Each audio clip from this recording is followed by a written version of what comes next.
আজকের খুতবা কুরআনের বহুল আলোচিত একটা বিষয় নিয়ে। আমরা সবাই জানি আল্লাহ আজ্জা ওয়া জাল্লা কোরআনে কাফির বা অকৃতজ্ঞদের নিন্দা করেছেন। আল্লাহ আজ্জা ওয়া জাল্লা তাদেরও সমালোচনা করেছেন যারা মুনাফিক এবং শিরকে লিপ্ত। কিন্তু কুরআনে ব্যাপকভাবে আলোচিত আরেকটি দল সম্পর্কে আমরা তেমন কোনো কথা বলি না। তারা হলো মুসরিফিন। প্রসঙ্গত আপনাদের অবগতির জন্য বলছি, সহজ কথায় মুসরিফিন হলো যারা সীমার অতিরিক্ত, প্রয়োজন অতিরিক্ত বা মাত্রাতিরিক্ত কিছু করে। ফেরাউনের জন্য এই পরিভাষাটি ব্যবহার করা হয়েছিল। কুরআনে বলা হয়েছে ওয়া আন্নাল মুসরিফিন হুম আসহাবুন নার, এবং সীমালঙ্ঘনকারীরাই জাহান্নামী। তাই এটা আসলেই কঠিন একটা শব্দ। যারা অতিরিক্ত করে, মাত্রাতিরিক্ত করে, আর বেশি বা অতিরিক্ত করার বিভিন্ন পর্যায়ে রয়েছে। আল্লাহ তাআলা কোরআনে একজন নবীর উদ্ধৃতি দিয়েছেন যখন তিনি তার সম্প্রদায়কে উদ্দেশ্য করে বলছিলেন ওয়ালা তুতিউ আমরাল মুসরিফিন, এবং তোমরা সীমালঙ্ঘনকারীদের নির্দেশের আনুগত্য করো না। সুতরাং দেখা যাচ্ছে সীমার অতিরিক্ত করা একটা ঘৃণিত খারাপ গুণ, আর বিষয়টা উপলব্ধি করা গুরুত্বপূর্ণ। আল্লাহ আজ্জা ওয়া জাল্লা আকাশের বর্ণনা দিতে গিয়ে বলেছেন অস-সামাআ রাফাআহা ওয়া ওয়াদাআল মিজান, অর্থাৎ তিনি আকাশকে সমুন্নত করেছেন আর তাতে তিনি পাল্লা স্থাপন করেছেন, ভারসাম্য স্থাপন করেছেন। মানে হলো পৃথিবী, চন্দ্র, সূর্য সব কিছু তার নির্দিষ্ট জায়গায় ভারসাম্যপূর্ণ উপায়ে স্থাপন করা হয়েছে। দিন রাতের সাথে ব্যালেন্স রক্ষা করে চলে। মহাকাশে যা কিছু আছে কুল্লুন ফি ফালাকি ইয়াসবাহুন, সবাই আপন আপন কক্ষপথে বিচরণ করে। এভাবেই আল্লাহ বিষয়সমূহ পছন্দ করেন। বিভিন্ন জিনিস একে অন্যের সাথে সঙ্গতি এবং ভারসাম্য বজায় রেখে চলুক। সূরা আর রহমানে আল্লাহ এই ব্যাপারটি বর্ণনা করার পর আরও যোগ করেন আল্লাহ তাতাগাউ ফিল মিজান, যাতে তোমরা ভারসাম্য লঙ্ঘন না করো, যাতে তোমরা ভারসাম্য রক্ষা করে চলো এবং কোনো কিছু সীমার অতিরিক্ত বা মাত্রাতিরিক্ত না করো। মহাকাশের সব কিছু ঠিক যেমন একটা ভারসাম্য এবং সমন্বয় বজায় রেখে চলছে, আমাদেরও সব কিছুতে ভারসাম্য বজায় রেখে চলা উচিত। আমাদের ব্যবসা বাণিজ্য, আমাদের চলাফেরা, চিন্তা পদ্ধতি সব কিছুতে ভারসাম্য রক্ষা করে চলা উচিত। সবার আগে চলুন অতিরিক্ত করা বলতে ঠিক কি বোঝায় তা বোঝার চেষ্টা করি। ইসরাফ শব্দের সাধারণ অর্থ হলো প্রয়োজনের অতিরিক্ত করা, মাত্রাতিরিক্ত করা। একটা উদাহরণ দিচ্ছি। রমজানের সময় ইফতার শুরু করার পূর্বে অনেকেই নিজের প্লেটে যত পারেন খাবার নিতে থাকেন। তখন মনে মনে ভাবেন এগুলো শেষ করা কোনো ব্যাপারই না, কিন্তু প্লেটের 25% খাবার শেষ করতেই আপনার পেট ভরে যায়। তাহলে দেখা যাচ্ছে আপনি যতটুকু খেতে পারবেন তার চেয়ে অনেক বেশি নিজের প্লেটে নিয়েছেন, কারণ আপনি ইসরাফে ভুগছেন। যা দরকার তার চাইতেও অনেক বেশি নিচ্ছেন, কারণ আপনার ক্ষুধার অনুভূতির ক্ষতিপূরণ করছেন। খাবারের ইসরাফ যেহেতু অনেক কমন, তাই আরেকটা উদাহরণ দিচ্ছি। যেমন ধরুন, মানুষ বিয়ে বা অন্য কোনো খাওয়ার দাওয়াতে যায়, আর সেখানে হয়তো সারিবদ্ধভাবে সবাইকে খাবার সংগ্রহ করতে হয়, সবাইকে নিজ নিজ প্লেটে খাবার নিতে হয়। তো আপনার হয়তো মুরগির গোশত অনেক পছন্দের, তাই মুরগির গোশতের সামনে গিয়ে যত পারেন নিজের প্লেটে পুরতে থাকেন, কারণ পেছনে লম্বা লাইনের দিকে তাকিয়ে আশঙ্কা করেন যে পরের বার আসলে হয়তো আর পাবেন না। তাই এত বেশি পরিমাণে নিজের প্লেটে নেন, মনে হয় যেন এটা দিয়ে একটা রেস্টুরেন্ট খুলতে পারবেন। আপনি এমনটা করেন কারণ আপনি তখন ইসরাফে ভুগছেন। আপনি সবটা খেতে পারবেন না, তবুও অনেক বেশি আপনার প্লেটে নিয়েছেন। ইসরাফ শুধু প্লেটে অতিরিক্ত খাবার নেয়ার নামই নয়, বরং বেশি খাওয়াটাও ইসরাফ। আপনার পেট ইতিমধ্যেই ভরে গেছে, আপনি তবুও খাচ্ছেন। আপনি সারাক্ষণ কিছু না কিছু চাবাচ্ছেন, শুধু ভোগের উপরে আছেন। খাবারের ক্ষেত্রে আপনার যেটা খাওয়া উচিত নয়, সেটা অনেক বেশি পরিমাণে ভক্ষণ করাটাও ইসরাফ। হ্যাঁ, শরীর ঠিকভাবে কাজ করার জন্য চিনি দরকার, শর্করা দরকার, কিন্তু সব কিছু একটা সহনীয় মাত্রায় থাকতে হবে। এখন আপনি যদি সারাক্ষণ চকলেট বা মিষ্টি জাতীয় খাবার খেতে থাকেন, ঠিক প্রকৃতিতে যেমন ভারসাম্য রয়েছে, ঠিক তেমনি আপনি যদি খাবারের ভারসাম্য বিনষ্ট করেন, একটার চেয়ে অন্যটা বেশি পরিমাণে খান, আপনার শরীরে এর বিরূপ প্রতিক্রিয়া দেখা দিবে। এই প্রতিক্রিয়া হয়তো এখন দেখা যাচ্ছে না, কিন্তু 1 দশক পরে হার্টের সমস্যা, ডায়াবেটিসের জন্য ডাক্তারের শরণাপন্ন হতে হচ্ছে, কারণ আপনি ইসরাফে ভুগছিলেন। তাহলে দেখা যাচ্ছে ইসরাফ একজন মানুষের জীবনে বহু খারাপ পরিণতি নিয়ে আসে। আমি খাবারের উদাহরণ দিয়ে শুরু করেছি, কিন্তু ইসরাফ খরচ করার ক্ষেত্রেও হতে পারে। আপনি মার্কেটে গিয়েছেন একটা ব্যাগ কিনতে, কিন্তু নিয়ে এসেছেন 3টি ব্যাগ, কারণ 3টা ব্যাগের কালারই খুব সুন্দর। অথবা দোকানে গিয়েছেন শুধু ডিম কেনার জন্য, কিন্তু বাজার শেষে দেখেন $200 খরচ করে ফেলেছেন, কারণ যা সামনে পড়েছে সব ঝুড়িতে পুরেছেন। এটাও ইসরাফ। আপনার দরকার ছিল না, কিন্তু ভেবেছেন এখন দরকার নেই, পরে হয়তো লাগবে। ওইটা দরকার হতে পারে, এটা দরকার হতে পারে। এভাবে নিজেকে বুঝিয়েছেন আপনার এগুলো দরকার। এই কারণে কিছু মানুষ জিনিসপত্র অতিরিক্ত জমানোর সমস্যায় ভোগেন। তাদের এত জামা কাপড় যে ওয়ারড্রোবে জায়গা হয় না। তাদের আলমারি 1987 সাল থেকে জমানো কাপড়ে পূর্ণ হয়ে আছে। মানুষ এভাবে অপ্রয়োজনীয় জিনিসপত্র সংগ্রহ করে রাখে, যেটা আসলে সে ব্যবহার করে না, কাজে লাগায় না। এটাও এক ধরনের ইসরাফ। আপনি বাসায় গেলে নিজেই বলতে পারবেন জিনিসপত্র জমিয়ে রাখার সমস্যায় ভুগছেন কিনা। যদি দেখেন এখানে সেখানে ছোটোখাটো জিনিসপত্র পড়ে আছে, বুঝতে পারছেন না কোথায় রাখবেন, জানেনও না এটা আসলে কোন কাজে লাগে, মনে মনে ভাবেন এটা আসলে কি কাজে লাগে, এরকম যদি অনেক থাকে, সম্ভবত আপনি ইসরাফে ভুগছেন।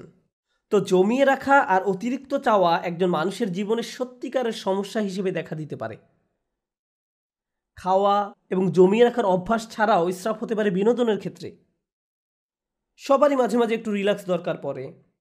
সোশ্যাল মিডিয়ায় কিছু একটা দেখা, কোথাও ঘুরতে যাওয়া বা কিছুক্ষণ খেলাধুলা করার মাধ্যমে একটু আধটু বিরতি নিতে পারেন, এটা সমস্যা না। কিন্তু কিছু কিছু মানুষের জন্য তার গোটা জীবনটাই যেন একটা বিরতি। ঘুম থেকে উঠেই বিনোদন করা শুরু করে, ঘুমোতে যাওয়ার সময়ও বিনোদন করে, একটার পর একটা জিনিস ক্লিক করতে থাকে, এভাবে ঘন্টার পর ঘন্টা পার হয়ে যায়। এটাও এক ধরনের ইসরাফ। কারোর সাথে বসবাস করা ঠিক আছে, কিন্তু হোয়াটসঅ্যাপে যদি আপনার বসবাস হয়ে থাকে তাহলে সেটা তো সমস্যা। সুতরাং সব কিছুর একটা ভারসাম্য যেমন আছে, ঠিক তেমনি অতিরিক্ত করে ফেলার ঝুঁকিও আছে। আর কোনো কিছুতে অতিরিক্ত ডুবে থাকা আসলেই সমস্যাজনক। আল্লাহ আজ্জা জাল্লা এক জায়গায় সবচেয়ে কম ধমকের সুরে বলছেন, ইন্নাল্লাহা লা ইউহিব্বুল মুসরিফিন, নিশ্চয়ই যারা সীমা অতিরিক্ত করে আল্লাহ তাদের ভালোবাসেন না। কিন্তু ইসরাফ বিষয়ক যে আয়াতটি আমি আপনাদের সাথে শেয়ার করতে চাই, সূরা ইউনুসের আয়াত, আমি খুতবার শুরুতে আয়াতটি তেলাওয়াত করেছিলাম। বক্তব্য চলাকালে অন্যান্য ইসরাফ সম্পর্কেও আলোকপাত করব ইনশাআল্লাহ। এখানে যে ব্যাপারটি তিনি তুলে ধরেছেন তা কোরআনের আরও কিছু জায়গাতেও আলোচনা করা হয়েছে। তিনি বলছেন, মানুষ যখন কঠিন কোনো পরিস্থিতিতে পড়ে যায়, সেটা অর্থনৈতিক কোনো সমস্যা হতে পারে, স্বাস্থ্যগত কোনো সমস্যা হতে পারে, পারিবারিক কোনো সমস্যা হতে পারে, ধর্মীয় সংকট হতে পারে, যে কোনো ধরনের সংকটই হোক না কেন, যা মানুষের উপর পতিত হয়, দাআনা লিজান বিহি আও কাইদান আও কাইমান, তখন সে আল্লাহকে ডাকতে থাকে, ইয়া আল্লাহ, আমাকে এই পরিস্থিতি থেকে বাঁচিয়ে দিন, একমাত্র আপনিই আমাকে এখন বাঁচাতে পারেন, আমি সব উপায়ে চেষ্টা করেছি, আমাকে সাহায্য করার কেউ নেই একমাত্র আপনি ছাড়া। যে ব্যক্তি দাঁড়িয়ে বসে শয়নে আল্লাহকে ডাকতে থাকে, ইয়া আল্লাহ, আমার এই সমস্যাটা দূর করে দিন, আমাকে সাহায্য করুন, আমাকে সাহায্য করুন, আমাকে সাহায্য করুন, তখন সে বেপরোয়া হয়ে আল্লাহকে ডাকতে থাকে। ফালাম্মা কাশাফনা আনহু দুররাহ, তারপর যখন আমি তার সেই কষ্ট দূর করে দেই, মাররান কাআল্লাম ইয়াদউনা, তখন সে এমনভাবে চলতে থাকে মনে হয় যেন তাকে কোনো দুঃখ কষ্ট স্পর্শ করার কারণে সে আমাকে ডাকেইনি। তাহলে দেখা যাচ্ছে যখন আপনি কোনো সমস্যায় পতিত হন তখন বেপরোয়া হয়ে আল্লাহকে ডাকতে থাকেন, কিন্তু আল্লাহ তাআলা যখন সমস্যাটি সমাধান করে দেন তখন পূর্বাবস্থায় ফিরে যান। তখন আমরা এমন আচরণ করি মনে হয় যেন আমরা আল্লাহর নিকট কোনো প্রার্থনা করিনি, আমাদের চোখ থেকে অশ্রু নির্গত হয়নি, কিন্তু আমরা ঠিকই তখন কেঁদেছিলাম। আর এখন আমাদের কষ্ট দূর করে দেওয়ার পর আমরা আল্লাহকে ভুলে গিয়েছি, নিজের মতো করে জীবনে চলা শুরু করেছি। আপনাদের মনে প্রশ্ন আসতে পারে যে এর সাথে তাহলে ইসরাফের সম্পর্ক কি? মনে হচ্ছে এর সাথে ইসরাফের কোনো সম্পর্ক নেই, কিন্তু আল্লাহ যেভাবে এই আয়াতের সমাপ্তি টেনেছেন তার সাথে এর সম্পর্ক রয়েছে। কাযালিকা যুয়্যিনা লিল মুসরিফিনা মা কানু ইয়ামালুন, এভাবেই যারা সীমার অতিরিক্ত করে তাদের জন্য তাদের কাজকর্মগুলোকে চাকচিক্যময় বানিয়ে দেওয়া হয়েছে। এই আয়াতটি আমাদের জীবনের খুবই গোপন একটা বিষয় সম্পর্কে জানান দিচ্ছে। আপনি যদি অমিতব্যয়িতার জিন্দেগি যাপন করেন, সেটা টাকার ক্ষেত্রে হতে পারে, এমন কাজে টাকা ব্যয় করা যেখানে ব্যয় করা উচিত নয়, মাত্রাতিরিক্ত বিনোদন যা সম্পর্কে একটু আগে বলেছি, অতিরিক্ত সামাজিকতা, অর্থাৎ আপনি সব সময় কারো না কারোর সাথে আড্ডা দিয়ে থাকেন, সব সময় বাইরে ঘুরতে যান, বন্ধুদের সাথে মৌজমাস্তি করতে থাকেন, সব সময় মানুষের সাথে কথা বলে সময় কাটান, ফলে ইবাদত করার যথেষ্ট সময় পান না। আপনি যাই করেন না কেন মাত্রাতিরিক্ত করেন। আপনার জীবনযাপন পদ্ধতি যদি এরকম হয়ে থাকে তাহলে সব সময় বিভিন্ন রকমের সমস্যায় পতিত হবেন, আপনার উপর বিভিন্ন কষ্ট আপতিত হবে। আপনারা যেহেতু পুরুষ, তাই পুরুষদের নিয়ে একটা উদাহরণ দিই। একজন পুরুষ হিসাবে আপনার উপর বিভিন্ন রকমের দায় দায়িত্ব আছে। আপনার বাবা মায়ের প্রতি দায় দায়িত্ব আছে, ভাই বোনের প্রতি দায়িত্ব রয়েছে, আপনার স্ত্রীর প্রতি দায়িত্ব রয়েছে, আপনার সন্তান সন্ততির উপর দায়িত্ব রয়েছে, তার উপর রয়েছে ধর্মীয় দায় দায়িত্ব, চাকরির দায় দায়িত্ব, অর্থনৈতিক দায় দায়িত্ব, বন্ধুবান্ধবের খোঁজ খবর নেয়া, নিজের শরীর ঠিক রাখা সহ নানান রকমের ব্যাপার চারিদিক থেকে প্রতিনিয়ত আপনাকে টানছে। এখন কেউ যদি সিদ্ধান্ত নেয় যে সে সব কিছু ভুলে শুধু তার স্বাস্থ্যের উন্নতি নিয়ে পড়ে থাকবে, পাল্লাটা এখন একদিকে নামিয়ে দিয়েছে, সে হয়তো ভালো স্বাস্থ্য অর্জন করবে ঠিকই, কিন্তু জীবনের অন্যান্য ব্যাপারগুলো তার জন্য নানান রকম সমস্যা বয়ে নিয়ে আসবে। অথবা কেউ বলল, আমি শুধু আমার সন্তানদের যত্ন নিব, বাবা মায়ের কথা ভুলে যাব। তাদের কথা ভুলে যান, তাহলেও আপনার জীবনে বহু সমস্যা দেখা দিবে। তাই আমরা যদি একটা ব্যাপারের কুরবানি দিয়ে অন্য ব্যাপারগুলো নিয়ে পড়ে থাকি, সব সময় কিছু না কিছু থাকবে যা আপনার মনোযোগের দাবি জানাবে, যার ভারসাম্য রক্ষা করা প্রয়োজন।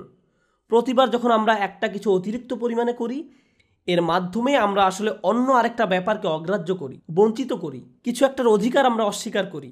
ফলশ্রুতিতে আমাদের জীবন পথে নানান রকম সমস্যা এসে জড়ো হয়।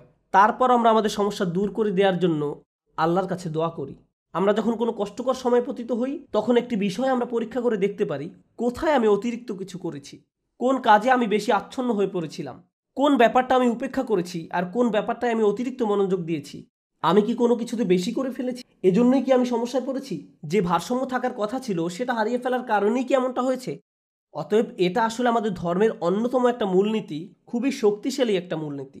আরেকটা উদাহরণ দিচ্ছি, নিজে নিজে চিন্তা করে দেখুন। আবেগের ক্ষেত্রে অতিরিক্তের সম্ভাবনা রয়েছে। যেমন রাগ হওয়া সাধারণ ব্যাপার, কেউ আপনাকে খারাপ কিছু বললে আপনার রাগ হবে, এটা স্বাভাবিক একটা প্রতিক্রিয়া। এক্ষেত্রে অতিরিক্ত হবে যদি আপনি দিন রাত 24 ঘন্টা মনের মাঝে সেই ক্রোধ পুষে রাখেন, সারাক্ষণ এটা নিয়ে ক্রোধান্বিত থাকেন। একটি পীড়াদায়ক কথা আপনাকে বলা হয়েছিল, আর আপনি কিনা সেই একটি কথা নিয়ে পড়ে রয়েছেন। আপনার চিন্তাভাবনার সব কিছুতেই এটাকে প্রভাব বিস্তার করতে দিয়েছেন। এর ফলে সব কিছুতে আপনার দৃষ্টিভঙ্গি পরিবর্তিত হয়ে গিয়েছে। কোনো কিছুই আপনাকে আর সুখী করে না, ভালো লাগে না। যেসব ব্যাপার আপনাকে কখনোই রাগান্বিত করতো না, সে ব্যাপারগুলো নিয়েও আপনি রেগে যান। সব কিছুতেই আপনি বিরক্তি প্রকাশ করেন। এমনটি যখন ঘটে, তখন আপনার আশেপাশের প্রিয়জনরা এর ফলে কষ্ট পায়। সুতরাং ধারাবাহিক একটা প্রতিক্রিয়া শুরু হয় এবং আপনি নিজেই একটা কষ্টে পতিত হন। কারণ একটা অনুভূতির ক্ষেত্রে আপনি ইসরাফ করেছেন, অনেক দূরে চলে গিয়েছেন। অন্য অনুভূতির ক্ষেত্রেও একই ব্যাপার ঘটেছে। যেমন মজা করা, কৌতুক করা বা মজা করা স্বাভাবিক আচরণ, কিন্তু আপনি যদি সারাক্ষণ হাসি ঠাট্টা করতে থাকেন, শেষে হয়তো কাউকে মনে কষ্ট দিয়ে বসবেন, কোনো কিছুতেই সিরিয়াস হতে পারবেন না। গুরুত্বপূর্ণ কিছু বলা হলো আর আপনি কিনা এটা নিয়ে মশকরা করতে থাকবেন। এর ফলে আপনি অন্য মানুষদের অনুভূতি উপলব্ধি করতে পারছেন না, তাদের প্রয়োজনটা আপনি বুঝতে পারছেন না। তাহলে ইসরাফ একজন মানুষের জীবনে বহু সমস্যা তৈরি করে। ইসরাফ নিয়ে আমার প্রিয় একটা দোয়া, যেটা সূরা আল ইমরানে এসেছে। আমি বহু কারণে এই দোয়াটি পছন্দ করি। তার একটি কারণ হলো, আল্লাহ আয্যা ওয়া জাল্লা এমন কিছু মানুষের প্রশংসা করেছেন যারা রাসূলুল্লাহ সাল্লাল্লাহু আলাইহি সাল্লামের আগমনের বহু শতাব্দী পূর্বে তাদের নিজেদের নবীর সাথে নিয়ে আল্লাহ রাস্তায় যুদ্ধ করত। সেই মানুষদের নিজেদের নবী ছিল এবং তাদেরকে আল্লাহ রাস্তায় জীবন বিলাতে আহ্বান জানানো হতো। যুদ্ধে যাওয়ার পূর্বে তারা এই দোয়াটি করত, وما كان قولهم إلا أن قالوا রব্বানা গফির লানা যুনুবানা ওয়া ইসরাফানা ফি আমরিনা ওয়া সাব্বিত আকদামানা ওয়ানসুরনা আলাল কওমিল কাফিরিন। চারটা বিষয় চেয়ে তারা আল্লাহর নিকট দোয়া করত হাজার হাজার বছর পূর্বে। আল্লাহ দেখলেন এই দোয়াটি এতটাই কালোত্তীর্ণ এবং মূল্যবান যে তিনি দোয়াটিকে কোরআনের অংশ করে দিলেন। প্রথমত আল্লাহ রাস্তায় যুদ্ধ করা এই মানুষগুলো বলতো, হে আল্লাহ, আমাদের পাপগুলো ক্ষমা করে দিন। রব্বানা গফির লানা যুনুবানা, রব্বানা গফির লানা যুনুবানা, আমাদের ভুলগুলো, আমাদের লজ্জাজনক কাজগুলো ঢেকে দিন। দ্বিতীয়ত ওয়া ইসরাফানা ফি আমরিনা, এবং বিভিন্ন কাজে কর্মে আমাদের যে বাড়াবাড়িগুলো রয়েছে তাও ঢেকে দিন। জীবনের বিভিন্ন ক্ষেত্রে প্রতিটি সিদ্ধান্ত নেওয়ার সময় যে বাড়াবাড়িগুলো করেছি, সীমার অতিরিক্ত যা কিছু করেছি, সেগুলো মাফ করে দিন। তাহলে তারা তাদের পাপগুলোকে একটা সমস্যা হিসেবে দেখলেন এবং কাজে বাড়াবাড়িগুলোকে আরেকটা সমস্যা হিসেবে দেখলেন। জানেন, দিন পালন করার ক্ষেত্রে অতিরিক্ত করার সমস্যা দেখা দিতে পারে। কোরআন আমাদেরকে বলছে, লা তাগলু ফি দীনিকুম, তোমরা দিনের ব্যাপারে বাড়াবাড়ি করো না। দিন পালনের ক্ষেত্রে কিভাবে বাড়াবাড়ি হয়? যেমন একজন বলল, আমি কোরআন শিখতে চাই। আমি বললাম, চমৎকার, খুবই খুশি যে তুমি কোরআন শিখতে চাইছো। সে বলল, না, আমি দিনরাত 24 ঘন্টা কোরআন পড়তে চাই। আমি বললাম, একটু থামো, তোমার ফ্যামিলি আছে, তাদের প্রতি তোমার দায়িত্ব কর্তব্য রয়েছে, তোমার চাকরি আছে, তোমাকে তোমার ছেলে মেয়েদের দেখাশোনা করতে হবে, তোমার স্বামী বা স্ত্রীর জন্য সময় ব্যয় করতে হবে। না, আমি শুধু আল্লাহর কালাম শিখতে চাই, আল্লাহর কালাম আমার জন্য যথেষ্ট, আল্লাহ তাদের দেখাশোনা করবে। আমি বললাম, যে বইটা তুমি সারাদিন পড়ছো সেটাই তোমাকে এই দায়িত্বগুলো পালন করার কথা বলছে। এভাবেও ইসরাফ ঘটে। একবার একদল বোনের সাথে আমার সাক্ষাৎ হয় যারা কোরআন অধ্যয়নে প্রচুর সময় ব্যয় করতেন। তারা দিনে হয়তো 16-17 ঘন্টা সময় ব্যয় করতেন কোরআন অধ্যয়নে। সে সময় দারুণ একটা ব্যাপার ঘটে। আমি তাদের উদ্দেশ্যে বক্তব্য দেওয়ার পূর্বে তাদের গ্রুপের একজনের মেয়ে এসে আমার সাথে দেখা করে। সে বলে, আপনি এখন এই গ্রুপের উদ্দেশ্যে বক্তব্য দিবেন? আমার আম্মুও এই দলের সদস্য, আপনি কি একটু তাদের থামতে বলবেন? আমি বললাম, কি? সে বলল, কারণ আমি আমার আম্মুকে খুব মিস করি, তার সাথে আমার খুবই কম দেখা হয়। তিনি সব সময় পড়ালেখা করেন, বাসায় থাকলেও তার কানে হেডফোন থাকে এবং বলেন, আমাকে ডিস্টার্ব করো না। তিনি কোরআনের শব্দ পড়ায়, ব্যাখ্যা পড়ায় সব সময় ব্যস্ত থাকেন। আমি আশা করছি আপনি এই ব্যাপারে তাকে কিছু বলবেন। জানেন সবচেয়ে ভয়ঙ্কর ব্যাপার কি ছিল? সে আরও বলেছিল, আমার মায়ের কারণে আমার এখন আর কোরআন পড়ার কোনো আগ্রহ নেই। তারপর আমি যখন তাদের সামনে কথা বলতে গেলাম, আমি এই মেয়েটি সম্পর্কে কিছুই বললাম না। আমি বললাম, চলুন আজকে সবাই মিলে কিছু আয়াত অধ্যয়ন করি। তারপর আমরা কয়েকটি আয়াত পড়লাম।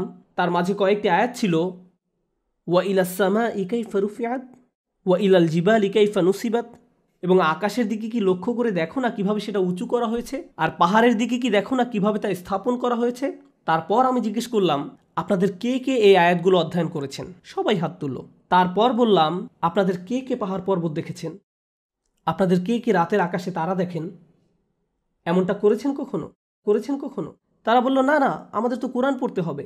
কিন্তু সেই কোরআনই তো আপনাদেরকে এসব করতে বলছে। কিন্তু কোরআনেই আফালাম ইয়াসিরু ফিল আরদ, তারা কি জমিনে ভ্রমণ করেনি? তারা কি আল্লাহর সুন্দর সৃষ্টি দেখেনি? আপনারা এই সম্পর্কে পড়তে চান কিন্তু কাজটি করতে চান না। অথচ আল্লাহ বলছেন বাহিরের পৃথিবী দেখার জন্য। অন্য কথা, এমনকি ধর্মীয় কাজে অতিরিক্ত করার সম্ভাবনা থাকে। এটা পরিহাসের ব্যাপার যে মানুষ কোরআন পড়ছে আবার একই সময় কোরআনের নির্দেশনাকে উপেক্ষা করছে। এমনটাও ঘটতে পারে। ইসরাফ আমাদের আবেগের বেলায় ঘটতে পারে। আমি সক্রিয় আবেগ, রাগের ব্যাপারে আগে কথা বলেছিলাম। ইসরাফ কিন্তু নিষ্ক্রিয় আবেগ, যেমন চুপ থাকার ক্ষেত্রেও ঘটতে পারে। যেমন ধরুন, কেউ হয়তো আপনার প্রতি বা আপনার পরিবারের কারো প্রতি অন্যায় করেছে, তখন আপনি ভাবলেন আমার ধৈর্য ধারণ করা উচিত, চুপ থাকা উচিত। এখন আপনার এই চুপ থাকার কারণে অন্যায়কারী একটার পর একটা অন্যায় করেই যাচ্ছে। আপনি ভাবছেন আমার ধৈর্যের পরীক্ষা হচ্ছে, আমাকে আরও বেশি চুপ থাকতে হবে। আপনার এই চুপ থাকার কারণে অন্যায় করার পরিমাণ এখন আরও 10 গুণ বৃদ্ধি পেয়েছে। আপনি এখানে ইসরাফ করেছেন। আপনার চিৎকার চেঁচামেচি করার দরকার নেই, আবার ব্যাপারটা নিয়ে অজ্ঞ থাকারও কথা নয়। আপনার তো অন্তত পক্ষে সত্যটা মুখ দিয়ে বলার দরকার ছিল, কালোকে কালো বলার দরকার ছিল, যা সত্যি তা বলা উচিত ছিল। ওয়াতাওয়াসাউ বিল হক বলতে তো এটাই বোঝায়, তারা একে অন্যকে সত্যের উপদেশ দেয়। বিষয়টা যেমন তাকে তেমনই বলা উচিত ছিল। যদি অন্যায় হয়ে থাকে, অন্যায় বলতে হবে, সরি মা, এটা ঠিক নয়, সরি বাবা, এটা ভুল, সরি আমার স্বামী বা স্ত্রী, তুমি ঠিক কাজ করনি। অন্যায় করলে বলতে হবে। আপনি যদি এই কাজটি না করেন, তাহলে আপনি নিজের বিরুদ্ধে ইসরাফ করলেন বা অন্য কারো বিরুদ্ধে করলেন। তাহলে দেখা যাচ্ছে স্থান কাল পাত্র ভেদে ইসরাফ বিভিন্নভাবে প্রকাশ পেতে পারে। আমি আপনাদের সকল ক্ষেত্রের উদাহরণ দিতে পারবো না। আপনাকে আপনার নিজের জীবনের দিকে সতর্ক দৃষ্টি ফেলতে হবে। কোথায় আমি অনেক বেশি করছি আর কোথায় আমি যথেষ্ট পরিমাণ করছি না, কোন জায়গা থেকে আমি ফোকাস কমিয়ে ফেলেছি। এমনকি ভালোবাসার ক্ষেত্রেও ইসরাফ ঘটতে পারে। আপনি কাউকে নিয়ে অতিরিক্ত মাত্রায় আচ্ছন্ন হয়ে পড়েন, অতিরিক্ত পরিমাণ ডুবে থাকেন। মা তার সন্তানের প্রতি মাত্রাতিরিক্ত আসক্ত হয়ে পড়ে। সব সময় সে তার ছেলের চিন্তায় মশগুল থাকে। কি করছে এখন, কি খেয়েছো, ভালোভাবে ঘুমিয়েছো, তুমি কি এখনও অফিসে, বাসায় আসবে কখন, বাসায় আসছো না কেন। সারাক্ষণ ছেলের চিন্তা তাকে ব্যস্ত করে রাখে। কোনো মা যদি এমনটা করে, তাহলে সে তার স্বামীর প্রতি কর্তব্য পালন করতে পারবে না। তাহলে সালাতে যেভাবে তার মনোযোগ রাখার কথা ছিল রাখতে পারবে না। তাহলে সে তার নিজের স্বাস্থ্যের যত্ন নেওয়ারও সময় পাবে না। এক্ষেত্রেও আমরা একই পরিণতি দেখতে পাচ্ছি। আপনি যখন একদিকে মাত্রাতিরিক্ত মনোযোগ দিবেন, তখন অন্য দিকগুলোর ভারসাম্য নষ্ট হবে। আর এই ভারসাম্য ঠিক রাখা সহজ ব্যাপার নয়। এজন্যই এই দোয়ার কথাগুলো আসলেই তাৎপর্যপূর্ণ। প্রথমে আমরা আল্লাহর কাছে আমাদের গুনাহ মাফের জন্য দোয়া করছি, তারপর আমরা দোয়া করছি আমাদের কাজকর্মে বাড়াবাড়িগুলো ঢেকে দেওয়ার জন্য। অন্য কথায়, যখনই আপনি কোনো কিছু মাত্রাতিরিক্ত করে ফেলছেন, নিশ্চয়ই এর ফলে অন্য কিছুর ভারসাম্য বিনষ্ট হয়ে গিয়েছে। ওয়াসাব্বিত আকদামানা, আমাদেরকে দৃঢ় পদ রাখুন, আমাদেরকে অবিচল রাখুন। সাব্বিত আকদামানা, পা সুদৃঢ় করুন। আমরা এখান থেকে কি শিখছি? ইসরাফ কি করে? ইসরাফ আপনার জীবনের ভারসাম্য নষ্ট করে ফেলে। আমরা সূরা ইউনূসের অন্য একটি আয়াত শিখেছি, ইসরাফ আমাদের জীবনে নানা রকম সমস্যা নিয়ে আসে। আর এখানে আমরা শিখছি আমাদের পা দৃঢ় থাকবে না যদি আমাদের জীবনে ইসরাফ থাকে। প্রতিবার যখন কিছু আপনি মাত্রাতিরিক্ত করছেন, জীবনের অন্য কিছু তার গতিপথ হারিয়ে ফেলতে পারে। আপনার জীবনে এখন উদ্বেগ উৎকণ্ঠা দেখা দিয়েছে, আপনি সমন্বয় অনুভব করতে পারছেন না, আপনি আপনার অন্তর দিয়ে তা উপলব্ধি করতে পারেন এবং বাইরে থেকেও সঠিক মনে হয়, কিন্তু সব কিছু যখন ভারসাম্য হারিয়ে ফেলে, ঠিকমতো ঘুমাতে পারেন না, মানসিক শান্তি হারিয়ে যায়, আপনার চিন্তাভাবনার দিকে নজর দিলেই বুঝতে পারবেন ইসরাফ করছেন কিনা। শুধু নিজের চিন্তার দিকে নজর দিলেই, যদি আপনার পা দৃঢ় থাকে এবং যে অবস্থায় আছেন সেখানে যদি নিজেকে নিরাপদ অনুভব করেন, এটা আসলে প্রমাণ করে যে আপনার জীবন থেকে ইসরাফ দূর হয়ে গিয়েছে। রব্বানা গফির লানা যুনুবানা ওয়া ইসরাফানা ফি আমরিনা ওয়া সাব্বিত আকদামানা। সবশেষ যেহেতু আপনি আপনার জায়গায় অবিচল আছেন, এজন্য অনসুরনা আলাল কওমিল কাফিরিন, আমাদেরকে কাফেরদের মোকাবেলায় সাহায্য করুন। আল্লাহ মানুষদের প্রার্থনার কথাগুলো বর্ণনা করেছেন। যুদ্ধে যাওয়ার পূর্বে আমাদেরকে শক্তিশালী করে তুলুন। এখানে কিভাবে আপনি শক্তিশালী হয়ে উঠবেন? সবার আগে আল্লাহ আপনাকে ক্ষমা করে দিবেন, তারপর আপনাকে অতিরিক্তের ক্ষতি থেকে বাঁচিয়ে দিবেন, ফলশ্রুতিতে আপনি শক্তিশালী হয়ে উঠবেন। আর তাই এখন আপনি শত্রু মোকাবেলা করার জন্য প্রস্তুত। অনসুরনা আলাল কওমিল কাফিরিন।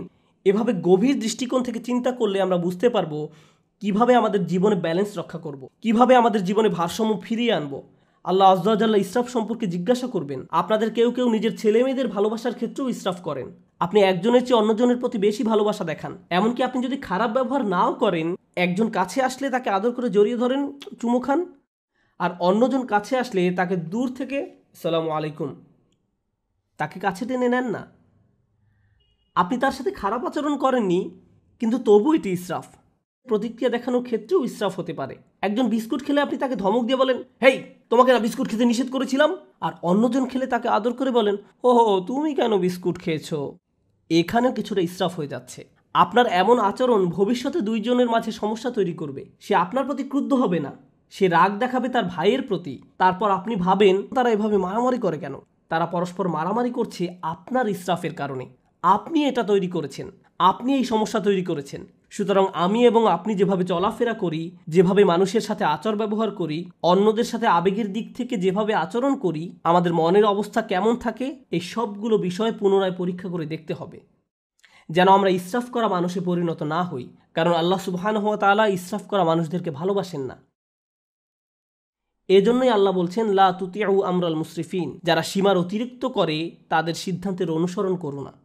আমরা দোয়া করি আল্লাহ যেন আমাদের সব ধরনের ইসরাফ থেকে দূরে রাখেন এবং আমাদের জীবনের কোন কোন ক্ষেত্রে আমরা ইসরাফ করছি তা যেন শনাক্ত করার তৌফিক দান করেন এবং এর ফলে যেন আমরা একটি ভারসাম্যপূর্ণ জীবনযাপন করতে পারি। আল্লাহ আমাদের সবাইকে যেন দৃঢ়পদ মানুষে পরিণত করেন এবং আমাদের পাপগুলো ক্ষমা করে দেন। বারাকাল্লাহু লি ওয়া লাকুম ফিল কুরআনিল হাকীম।